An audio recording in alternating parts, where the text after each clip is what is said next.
Hey, welcome back to Good Day. Well, you might not turn your kid into a Rhodes Scholar, but there are ways to kind of spark that creativity in every child. Dr. Rama Pemmaraju Rao is with us this morning. Talk about some very helpful tips that begin at the dinner table. That's right. I mean, in this day and age, everything's very fast moving, and you want to take some time, at least 3 times a week, to really sit down with your kids, really talk and engage. And dinner time is really the time for that. And you have to really set the limit and make some time to get kids to express what's going on in school and with their friends. Right, and ask those kind of open-ended questions, not just what happened at school today, but kind of really try to mine them for what's going on in their lives. And bring out their feelings and what's really going on, and the conflicts that they're experiencing too. Right, and now one of your tips is to read to your kids. Now there becomes a certain age where okay, you're not going to be reading to a 15-year-old. Right.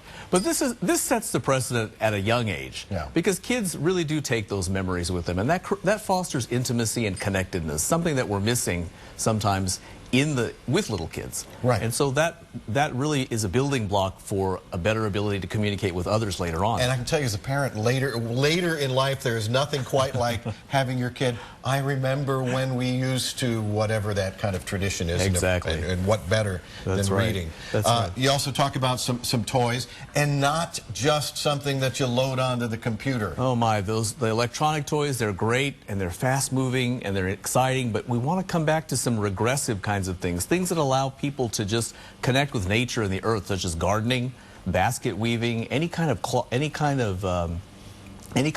weaving, painting, and jigsaw puzzles. Because believe it or not, even with putting puzzles together, that fosters connectedness with others because you build a team. Right. Yeah. That's right. Yeah, and it's a great opportunity to work together. And for the adults, it's so relaxing. It's right. That's true. It really is true. Kind of slow the house down for a little bit.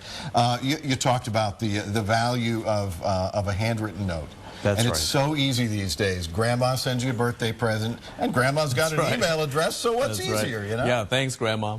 No, you want to teach your kids to take the time to really write something thoughtful. And that also fosters creativity and expression, because just even that effort alone takes the time to make people feel welcome and makes them feel connected. Yeah, and it really is. A handwritten note that comes in the mail is something that Grandma will certainly cherish and really is very meaningful to people that you took the time to do that. Absolutely. That thought goes a long way. Okay. There's a puppet here. I'm disturbed by puppets sometimes. Well, regressive play is important because you want to foster creative imagination. And through puppets, through clay, through drawings, that really is what does it. Good morning. How are you? My name is Andrew. I'm terrific. Nice to meet you. Isn't it disturbing that we kind of talk to these guys too? Yeah, and it really does. It allows the kid to really use his or her imagination. Sure, absolutely. And the doctor doesn't even use his lips either. That's right. That's some terrific advice. It really is to try to get your kids be a little bit more creative, and it takes some intentional action, not just plop them down in front of the TV set. Absolutely. Good Day, which is educational. And it's back to basics. That's what's the most important thing. Right, right. Really take them back to the things you did when you were a child. Yes, and we don't want to lose those traditions. Right. Great ideas. Thank you. Thanks very much. Bye. Coming up. Sorry, Charlie.